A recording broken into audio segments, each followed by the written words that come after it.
అందరికీ నమస్కారం.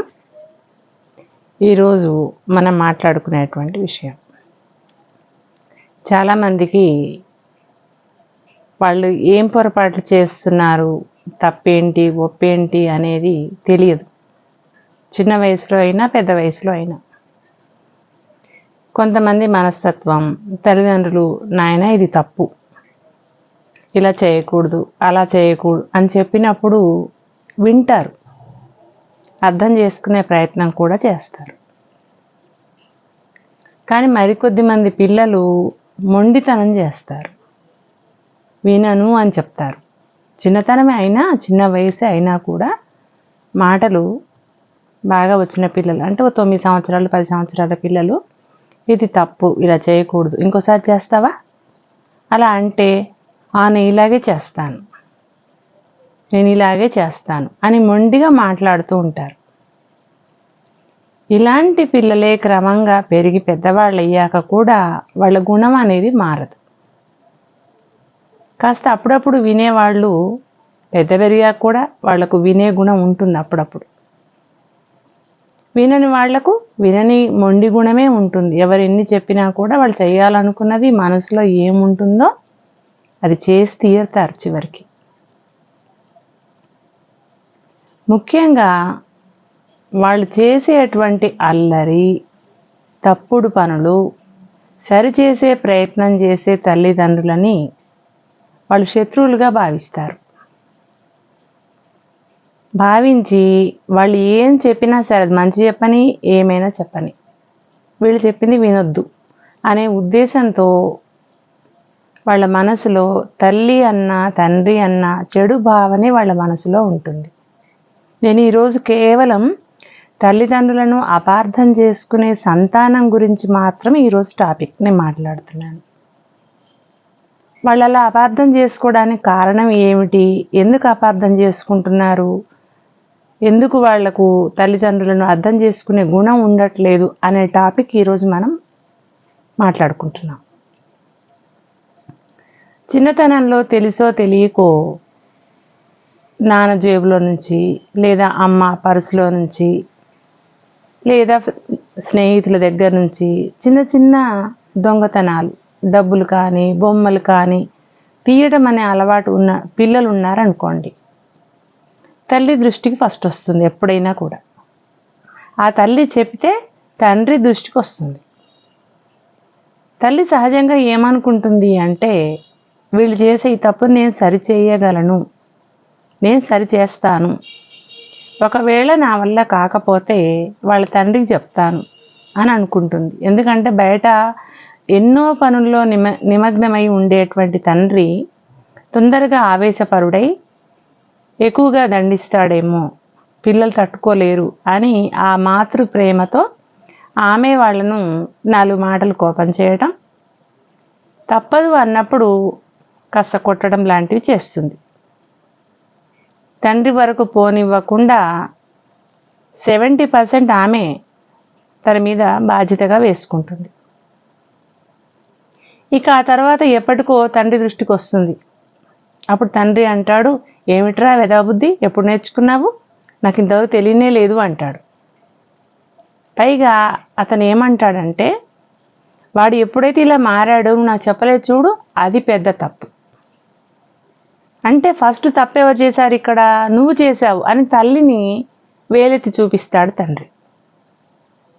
అప్పుడు పిల్లలకి ఏమనిపిస్తుంది అంటే, మా నాన్న చాలా మంచివాడు, ఇప్పటి వరకు మా అమ్మ నేను దొంగతనాలు చేస్తున్నానని, అబద్ధాలు చెప్తున్నానని నన్ను కోపం చేసింది, చాలాసార్లు కొట్టింది, కానీ మా నాన్న నన్ను ఏమీ అనలేదు, పైగా మా అమ్మనే తిట్టాడు, బాగా అయింది, మా అమ్మకు తగిన శాస్తి జరిగింది, మా నాన్న చాలా మంచివాడు, నన్ను ఏమీ అనలేదు అని ఇలా వాళ్లకు వాళ్ళే సర్ది చెప్పుకొని తల్లికి విరోధిగా మారుతారు. కొంతకాలం అయిన తర్వాత వాళ్ళు తండ్రి దృష్టికి కూడా ఒక పెద్ద అపరాధంతో ఎదురైనప్పుడు తండ్రి వాళ్ళను దండించే ప్రయత్నం చేస్తాడు. ఇది కొద్దిమంది పిల్లల్లో జరిగేటువంటి విషయం. మరికొద్ది మంది ఇలాంటి భావంతో ఉన్నటువంటి వాళ్ళు చిన్నప్పుడు తల్లి ఏం చెప్తే అది వింటారు కొద్దిమంది పిల్లలు. నాయన తప్పు, అది చెయ్యకు, నాయన అలా వెళ్ళకు, తప్పు అని అంటే అలాగే అంటారు.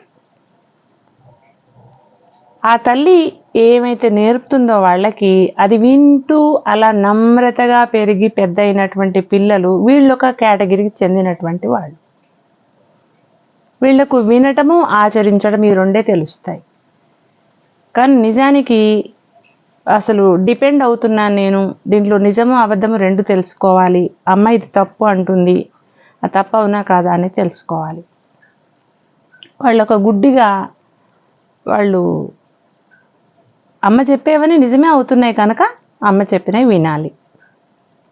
ఆ తర్వాత కొన్నాళ్ళకి వాళ్ళకి వయసు వస్తుంది, అప్పుడు వాళ్ళకి పెళ్ళవుతుంది. ఈ తల్లి ఏమైతే చెప్తుందో ఆ క్షణం నుంచి ఈమె కొంత తగ్గించుకుంటుంది ఇక. ఎందుకంటే పెళ్ళయింది కదా, పెద్దవాడయ్యాడు, పెళ్ళయింది, భార్య వచ్చింది, ఇక ప్రతిదానికి మనం కల్పించుకోకూడదు, వాళ్ళే చూసుకుంటారు అని వదిలేస్తుంది. ఇక అప్పటి నుంచి ఆ పిల్లవాడు ఏం చేస్తాడు, ఇప్పటివరకు తల్లి చెప్పింది కదా, ఇక నుంచి భార్య చెప్తూ ఉంటుంది.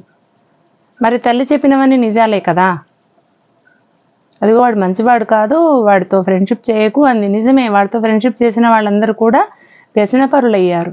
మరి అమ్మ నిజమే చెప్పింది కదా. ఇప్పుడు భార్య చెప్తోంది అంటే ఈమె చెప్పేది కూడా నిజమే కదా. తల్లి తన మేలు కోరినట్టే భార్య కూడా మేలే కోరుతుంది కదా. అందుకని భార్య చెప్పినవి వినటం మొదలు పెడతారు.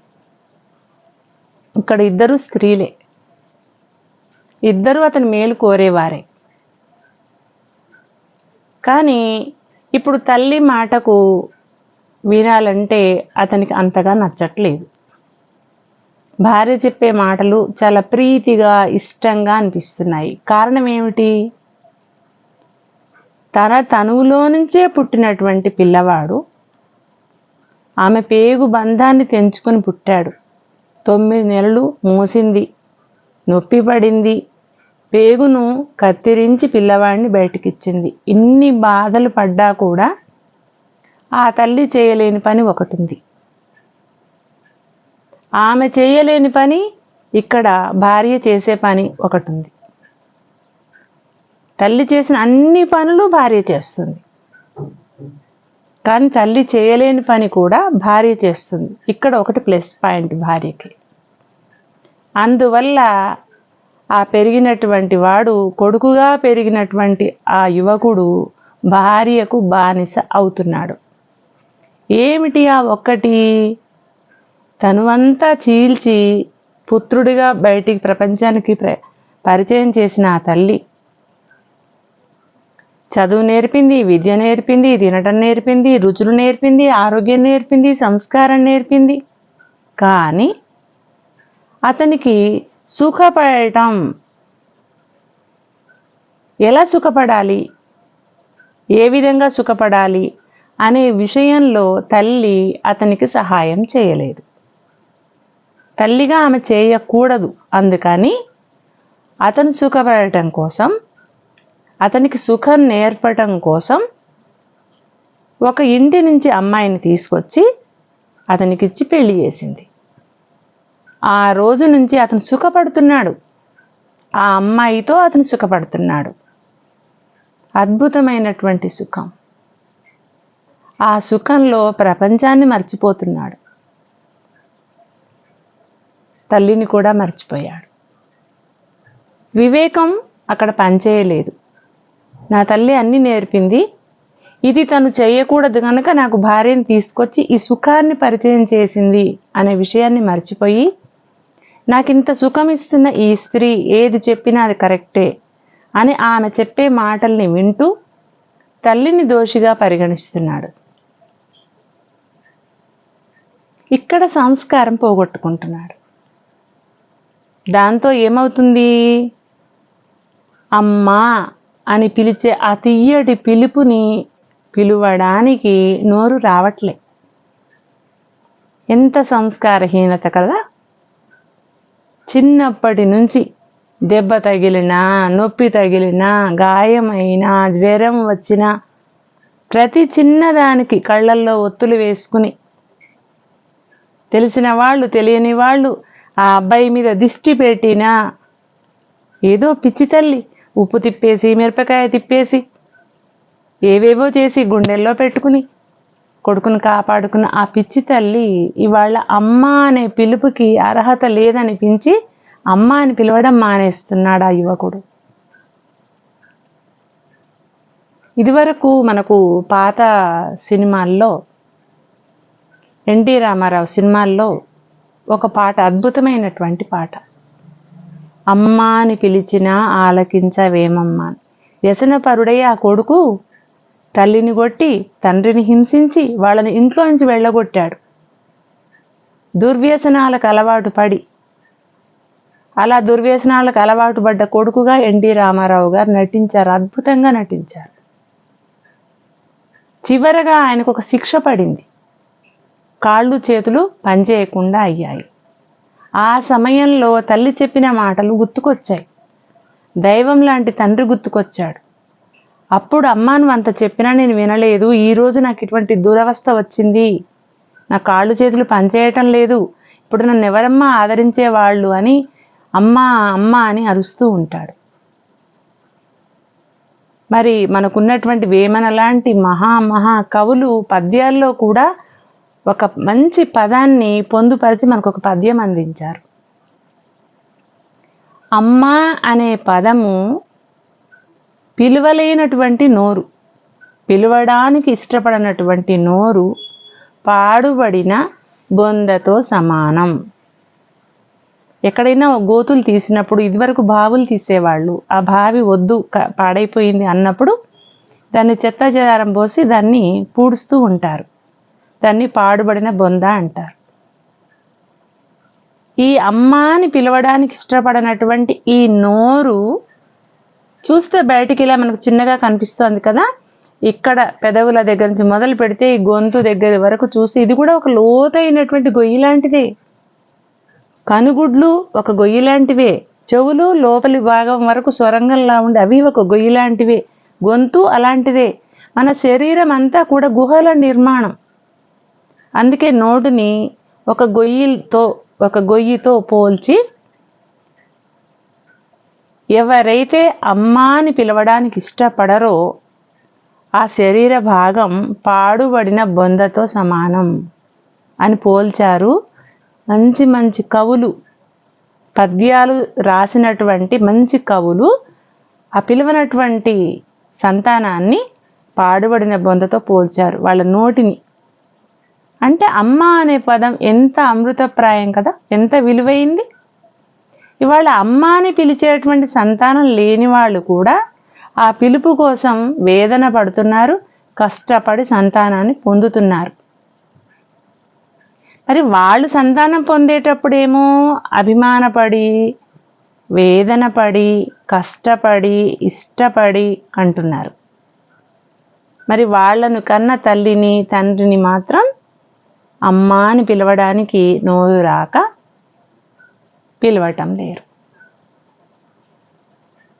చాలా మౌనంగా ఉంటున్నారు. తప్పనిసరి పరిస్థితుల్లో కష్టంగా, బాధగా, తప్పదు కాబట్టి పిలుస్తున్నా మరి అన్నట్టు పిలుస్తున్నారు. ఒకవేళ వాళ్ళకి తెలిసిన వాళ్ళు ఎవరైనా ఫోన్ చేశారనుకోండి,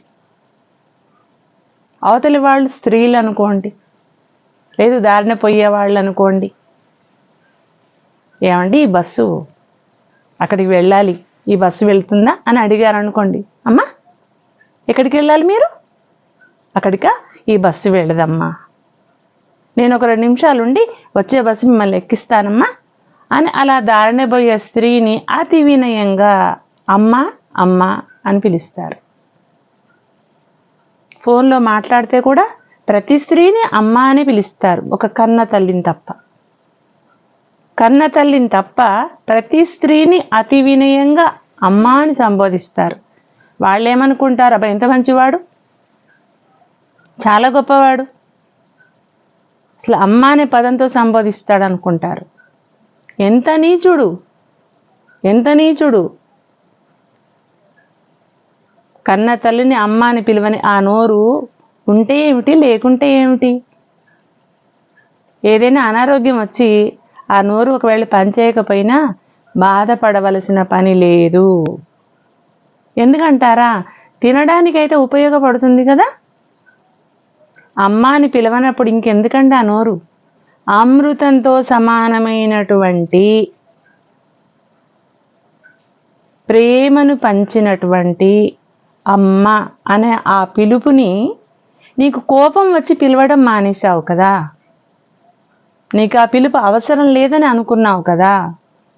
కేవలం దెబ్బలు తగిలినప్పుడు, ఆపదలు వచ్చినప్పుడు, నొప్పి కలిగినప్పుడు, నీ మనసుకు వేదన కలిగినప్పుడు, వెళ్తూ ఉంటే ఏదైనా యాక్సిడెంట్ అయితే, ఎవరైనా నేను దెబ్బలు కొడితే, నీ ఛాతీలో నొప్పి వస్తే అమ్మా అని వేదన పడతావు. నోరు దానికోసమేనా నీకు దేవుడిచ్చింది? దెబ్బ తగిలితే అమ్మ అని బాధపడడానికా? కాదు. పేగు చించుకుని కన్న తల్లిని అమ్మ అని ప్రేమగా పిలవడానికి. అంతేకాని నీకు బాధ కలిగితే అమ్మ అని పిలిచి నువ్వు మంచిగా సుఖంగా ఉంటే గనక ఆమెను పిలవకుండా ఊరుకోవడానికి అందుకు కాదు. అమ్మ అని పిలవకపోతే అసలు ఆ నోరు వ్యర్థం. నేను చెప్పడం కాదు, ఎందరో కవులు చెప్పారు, పండితులు చెప్పారు. తల్లి ఉన్నంతకాలం అమ్మ అని పిలవక నీచమైన భాషతో మాట్లాడి, కొద్దిమంది బూతులు మాట్లాడే వాళ్ళు కూడా ఉంటారు కన్నతల్లిని. ఇక వాళ్ళకు మించినటువంటి పాపాత్ములు ఇక దొరకరు. ఇక వాళ్లను దేనితో పోల్చిన, పశువులతో పోల్చిన, హీనమైనటువంటి పశుజాతితో పోల్చినా కూడా ఆ పశువులు సిగ్గుపడతాయి. కన్న తల్లిని బూతులతో మాట్లాడేటువంటి సంతానం. అమ్మ అని పిలవకపోతేనే నీచులని చెప్తున్నాను కదా. వాళ్ళు మరి బూతులతో మాట్లాడితే వాళ్ళు పశువులతో సమానం. బతికి ఉన్నంతకాలం అమ్మ అనడానికి నోరు రాక, చనిపోయిన తర్వాత ఆ తల్లి గురించి చాలా గొప్పగా చెప్తుంటారు. మా అమ్మ అంత కష్టపడ్డది, మా అమ్మ ఇంత కష్టపడ్డది, మా చిన్నతనంలో మాకు ఆపదలు వచ్చినప్పుడు అలా కాపాడింది, ఇలా కాపాడింది, ఇలా ఎన్నెన్నో చెప్తూ ఉంటారు. ఇవన్నీ కూడా పనికి మాలిన ముచ్చట్లు. ఆమె ఉన్నప్పుడు నువ్వు అమ్మ అని పిలవని వాడివి, ఆమె చనిపోయిన తర్వాత ఆమె గురించి గొప్పలు చెప్పేటువంటి అవసరం కానీ అర్హత కానీ నీకెక్కడిది? నీకు అర్హత లేదు. ఏ రోజు నీవు అమ్మ అని పిలవడం మానేశావో, ఏ రోజు నీ తల్లి నువ్వు పిలవటం లేదని కళ్ళ నీళ్లు పెట్టుకుందో ఆ రోజే నీవు చనిపోయావు. ఏ రోజు నీ ప్రవర్తన బాగా లేదని ఆమె బాధపడిందో ఆ రోజే నువ్వు లేవు. నీ తల్లి ఇప్పుడు చనిపోయింది, నువ్వు అమ్మ అని పిలవక ఎప్పుడో చనిపోయావు. ఇంకా ఆమె గురించి గొప్పలు చెప్పడానికి అసలు నువ్వు అనేవాడివి ఎక్కడున్నావు? నువ్వు ఉంటే కదా ఆమె గురించి గొప్పలు చెప్పడానికి. అందుకని కన్న తల్లి మీద ఎంత ద్వేషం మీకుండని, కన్న తల్లి మీద మీకు ఎంత కోపమైనా రాని, మీరు ఆమె రుణం తీర్చుకోలేరు. మీకు ఎవరైనా చెప్పి ఉండొచ్చు, చనిపోతే ఆమెకు తలకొరివి పెడితే ఆమె రుణం తీరిపోతుంది అని. ఏమీ తీరదు. తలకొరివి పెడితే రుణం తీరదు. మీరు ఆల్రెడీ మీరు పెట్టేటువంటి మాటలు, చేతలు, ఆమెకు చేసేటువంటి పరాభవాలు ఉన్నాయే, వాటికి కూడా సరిపోలేవు మీరు పెట్టేటువంటి తలకొరివి. మీరు పెట్టకపోతే ఏమిటి, ఎవడో ఒకడు పెడతాడు. దానికోసం చింతించక్కర్లా. నువ్వు ఎప్పుడు రుణపడే ఉంటావు. ఇప్పుడు కాదు, ఇంకో జన్మ కూడా రుణపడే ఉంటావు. ఈ రుణం అనేది తీరదు. ఎలా తీరుతుంది మరి?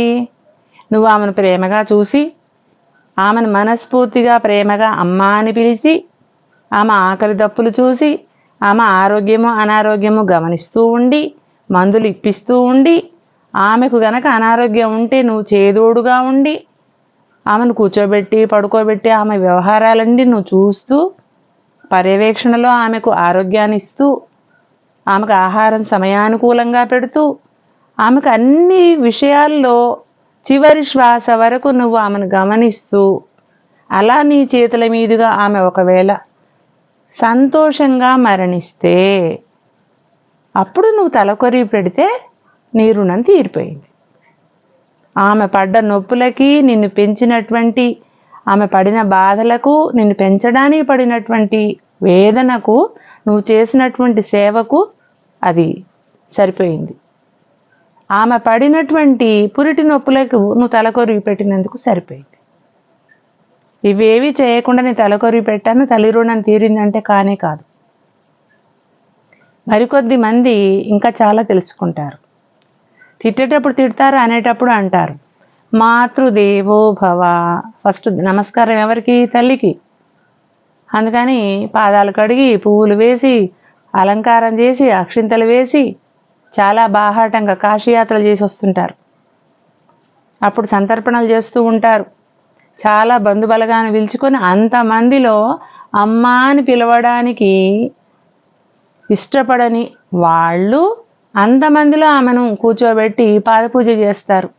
అందరూ భలే మెచ్చుకుంటారు. అబ్బా, ఇప్పటి రోజుల్లో కన్నతల్లికి పాదపూజ చేయడమా అని. అది పాదపూజ కాదు, దానివల్ల ఎటువంటి ప్రయోజనం లేదు. నువ్వు పాదపూజ చేయకున్నా నష్టం లేదు. ఆమెను అమ్మ అంటే చాలు, ఆమె ప్రేమగా పిలిస్తే చాలు, ఆమెకున్నటువంటి ఆరోగ్య సమస్య తెలుసుకుని, కష్టాలు సుఖాలు నష్టాలు తెలుసుకొని, ముఖ్యంగా నీ వల్ల, నీ భార్య వల్ల, నీ సంతానం వల్ల ఆమె ఏమైనా బాధపడుతుందా, ఆమెను ఎవరైనా బాధ పెడుతున్నారా, ప్రత్యక్షంగా కానీ పరోక్షంగా కానీ అది తెలుసుకో ఫస్ట్. నీకు తెలియనంత మాత్రాన ఆమె బాధపడుతులేదు అనుకోకు. నువ్వు ప్రతి బాధ అందరికి చెప్పుకుంటావు. నీకు బాధ లేకపోయినా మా అమ్మ వల్ల బాధ ఉందని చెప్పుకుంటావు. ఓ, నాకు ఆమె వల్ల ఎన్ని బాధలు అనుకున్నావు, పెళ్లి చేసుకున్నాను కానీ సుఖమే లేదని అంటావు. కానీ ఆమె నీ మీద చెప్పదు. ఒకసారి నువ్వే కూర్చుని ఆలోచించుకో. ఎప్పుడైనా మా అమ్మ నాతో కూర్చుని నాకు ఇలాంటివన్నీ చెప్పిందా, మరి నా భార్య ఎందుకు చెప్తోంది, అమ్మ ఎందుకు చెప్పట్లేదు అని ఒక్కసారి కూర్చుని ఆలోచించు. అప్పుడు నీకు ఎక్కడ ఉంది, నిజం ఎక్కడుంది, అబద్ధం ఎక్కడుంది అనేది నీకు తేలిపోతుంది. కానీ నువ్వు ఆ ప్రయత్నం చేయవు. ఎందుకు అంటే నీకు భార్య వల్ల సుఖం వస్తుంది కదా, నీకు ఆ సుఖం మత్తులో నీకు ఇవన్నీ ఆలోచించేటువంటి తెలివి ఉండదు. నీకు ఈ తెలివి ఇవన్నీ రావాలంటే మొత్తం నీకు బట్టబుర్ర వచ్చేసి జుట్టంతా ఊడిపోతుంది నీకు ఆ తెలివి వచ్చేటప్పటికి. ఈ వేదన పడే తల్లి పోతుంది, తండ్రి పోతాడు, ఉంటే తోబుట్టులు పోతారు, అందరూ పోతారు. నీకు అటువంటి ఒక నిజం తెలిసేటప్పటికి ఆ తర్వాత నువ్వు పోతావు. నువ్వు మాత్రం పోవా ఏంటి? మీ అమ్మే పోతుందా, నువ్వు పోవా? స్థిరంగా ఉండిపోతావా ఇక్కడ భూమి మీద?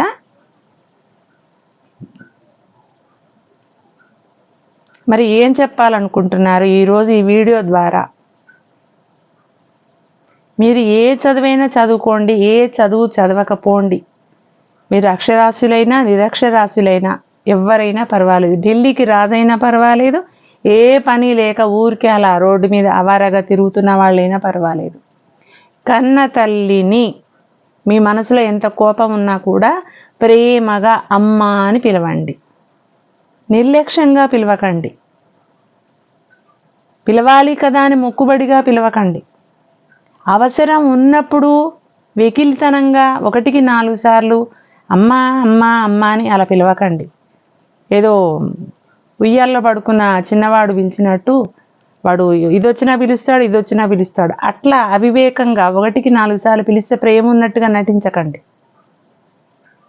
ప్రేమగా పిలవండి. ఏ సమయానికి ఏ సందర్భానికి ఎంత ప్రేమతో ఎలా పిలిస్తే బాగుంటుందో అలా పిలవండి. ఒకవేళ ఆ తల్లి నిజంగానే మీకు బాధ కలిగించినా కూడా ఆమె నాకు చేసిన దాంట్లో ఈ చిన్న బాధ ఏం కాదులే అనుకుని ఆమెను ప్రేమగా పిలవడానికి ప్రయత్నించండి. భార్య చెప్పిందనో, ఇంకెవరో చెప్పారనో, లేకుంటే నీకు పిల్లలు దొరక్క ఎవరు పిల్లనివ్వను అంటే వయసంతా అయిపోయాక నీ పిల్లనిస్తే ఆ పిల్లనిచ్చిన అత్తగారే గొప్ప అనుకొని ఆవిడ్ని నెత్తిన పెట్టుకొని ఈవిడ్ని పాదాల కింద వేసి తొక్కాలని చూడకండి. మరి నీ భార్య ఆవిడ తల్లిని ఏమైనా అగౌరవపరుస్తుందా? నువ్వు అగౌరవం చేస్తే ఆమె భరిస్తుందా?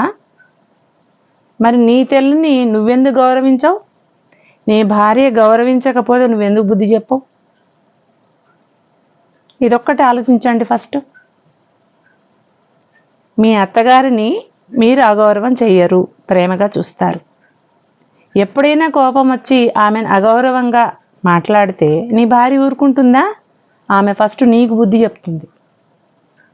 మరి నీ తల్లిని నువ్వే గౌరవించవు, నీ భార్య గౌరవించకపోతే సపోర్ట్ చేస్తావు. అసలు నువ్వు మనిషివేనా కావా? ఇవన్నీ నీకు నీవుగా ప్రశ్నించుకుని ఆ తర్వాత నీ తల్లితో ఎలా ఉండాలి, ఏ విధంగా ప్రవర్తించాలి అని ఒక నిర్ణయానికి రా. అప్పుడు నువ్వు మనిషిగా ఒక కొత్త జీవితం నీకు వస్తుంది. అప్పుడు నువ్వు సంస్కారవంతుడివి అనిపించుకుంటావు. నీకు ఎన్ని డిగ్రీలు ఉన్నా, ఎంత పెద్ద ఉద్యోగం ఉన్నా, నువ్వు కలెక్టర్ అయినా, ఢిల్లీకి రాజువైనా, అమెరికా ప్రెసిడెంట్ అయినా నువ్వు మనిషి కావు. ఈ అమ్మ అనే పిలుపుకి అర్థం తెలుసుకొని ప్రేమగా పిలిచినప్పుడే నువ్వు మనిషివి. రావణాసురుడు లాంటి రాక్షసుడైనా కన్న తల్లిని అమ్మ అని ప్రేమగా పిలిచి ఆమె కోరిక మేరకు శివుడి ఆత్మలింగాన్ని తీసుకొచ్చి బహుమతిగా ఇచ్చాడు. మరి మనం ఒక రాక్షసుడిగా చెప్పుకునేటువంటి రావణాసురుడు తల్లికి అంత విలువ ఇచ్చాడు. నువ్వు మనిషిగా పుట్టి ఏం విలువిస్తున్నావు? దేవతవు ఎట్లాగూ కావు, మనిషిగా ఉండే అర్హత పోగొట్టుకున్నావు. మరి నేను రాక్షసుడనే అనాలి కదా. ఇదే ఈరోజు నేను చెప్పాలనుకున్నాను. తల్లిని ఎవరైతే గౌరవంగా సంబోధించారో, ఎవరైతే ప్రేమగా చూడరో, ఎవరైతే అగౌరవపరుస్తారో, ఎవరైతే బూతులతో మాట్లాడతారో, ఎవరైతే ఎప్పుడు చచ్చిపోతుందా అని ఎదురు చూస్తారో, ఎవరైతే చచ్చిపోయిన తల్లిని చూసి ఆనందపడతారో, పీడ పోయింది అనుకుంటారో, వీళ్ళందరూ కూడా రాక్షసుల కంటే ఘోరమైనటువంటి మనస్తత్వం కలవాళ్ళు, నీచమైనటువంటి జంతువులతో సమానం వీళ్ళు. ఇది ఈరోజు చెప్పాలనుకున్నాను. ఈ వీడియో చూశాకైనా మీరు మీ మనస్థితిని మార్చుకొని అత్తను గౌరవించడం కాదు, గౌరవించండి ఆమెను కూడా. ఆమె కూడా తల్లితో సమానం. ఆమె కంటేనే కదా భార్య నీకు పెళ్ళామైంది. ఆమె కనకపోతే నీకు భార్య ఎక్కడి నుంచి వస్తుంది? ఆమెను గౌరవించండి తల్లిలాగా. కానీ తల్లిని మాత్రం తల్లిగా గౌరవించండి. తల్లిని బానిసలా గౌరవించకండి. తల్లి పని చేయకపోతే మొహం మాడవడం, తల్లి నీకు సహాయం చేయకపోతే మొహం మాడవడం చెయ్యకు. తల్లి వృద్ధాప్యానికి వచ్చాక ఇంకేం సహాయం చేయాలి నీకు? తల్లి అనారోగ్యంతో ఉంటే నీకేం సహాయం చేయాలి? ఆమె ఆరోగ్యంగా ఉన్నంత కాలం నీకే అంకితం చేసిన తన ఆరోగ్యాన్ని, తన వయస్సుని, జీవితాన్ని, ఆరోగ్యాన్ని నీకే కొట్టింది, నీకే అంకితం చేసింది. అది మరచి వృద్ధాప్యంలో కూడా ఇంకా సేవ చేయట్లేదని అలుగుతున్నావు అంటే నువ్వు పెద్ద పశువువి. ఇవన్నీ కూడా ఒక్కసారి ఆలోచించి ఒక నిర్ధారణకు వచ్చి ఆమెను అమ్మా అని పిలిచి నువ్వు కొడుగ్గా బతుకుతావో, ఇలాగే అమ్మా అని పిలవకుండా ఒక పశువులాగా జీవిస్తావో నిర్ధారణ చేసుకో. తల్లిని అమ్మ అని పిలువనటువంటి యువకులందరికీ ఈ వీడియో అంకితం. Thank you.